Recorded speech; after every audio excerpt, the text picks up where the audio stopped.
Duplicate chain নিয়ে এসেছিলো, দাদার দোকানে বিক্রি করছে আর কি। দাদা লিকুইড দিয়ে বন্ধ দিয়ে রাখছিল, দিয়ে গলিতে যাই গলে যাচ্ছিলো, ও ছুটে পালিয়ে যাচ্ছে, ধরেছে সবাই মিলে, ধরে আপনাদের ওই থানায় ফোন করেছিলাম আমরা। নকল সোনা বন্ধক দিতে এসে হাতে নাতে পাকড়াও এক ব্যক্তি। ঘটনাটি ঘটেছে সোমবার খানাকুল থানার অন্তর্গত রামনগর বাসস্ট্যান্ড সংলগ্ন এলাকায়। জানা গেছে এই দিন একটি জুয়েলারি শপে এক ব্যক্তি একটি সোনার চেন বন্ধক দিতে আসেন।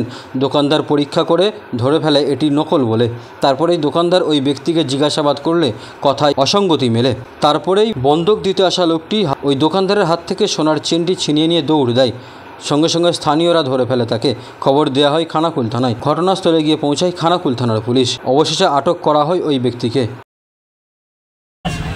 কাস্টমার এসে আমাকে দোকানে সোনার একটা চেন বন্ধকি দেয়। চেনটার মানে হাতে ধরে দেখলাম যে ওইটা ওয়েটটা সেই সোনার মতো নয়। তা আমি সেই জন্য আবার একটা আমাদের কোষ্ঠী পাথর দিয়ে আমি চেক করলাম। চেক করার পর দেখলাম ওতে কোনো সোনা নাই, ঠিক আছে। তারপর ওনাকে উনি আমার হাত থেকে চেনটা নিয়ে ছুটে পালিয়ে যায়। বাইকে বসতে যাওয়ার সময় আমি ওনাকে ধরে ফেলি। ধরার পর ওনাকে ভিতরে ঢুকাই, ঠিক আছে। তারপরে থানায় খবর দেওয়া হয়, থানার লোকজন আসে। উনি কি বললো? প্রথম কি নিয়ে আসছিল? সোনার কি অলংকার না চেন? গলার চেন নিয়ে এসে কি বললো আপনাকে প্রথম? না, এটা বন্ধকি দেবো দাদা, এরকম যে টাকা আসবে বলুন। তাহলে কি এত মোটামুটি আপনি পয়সা করুন দাদা? আমি আগে নেপালে থাকতাম 26 বছর, এখানে আসি ধরুন 5-7 বছর। সেই জায়গায় কি এটা নকল সোনা বলে আপনার? হ্যাঁ, অবশ্যই মনে তো হবে, কারণ যেহেতু আমরা এইসব নিয়ে ঘাটাঘাটি করে এসেছি, ঠিক আছে।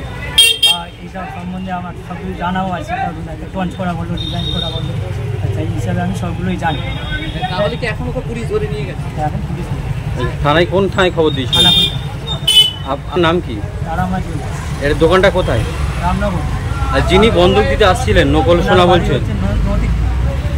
নতিপুর বলেছিলেন আপনাকে। নাম জানা গেছে? না, নামটা এখনো নামটা ওটা সত্যি না। নামটা আমার নাম হচ্ছে চাঁদু পাল। আমার বাড়ি আদিবাড়ি কুমারহাট, আমার এখানেও বাড়ি। রামনগরের দোকান আপনার?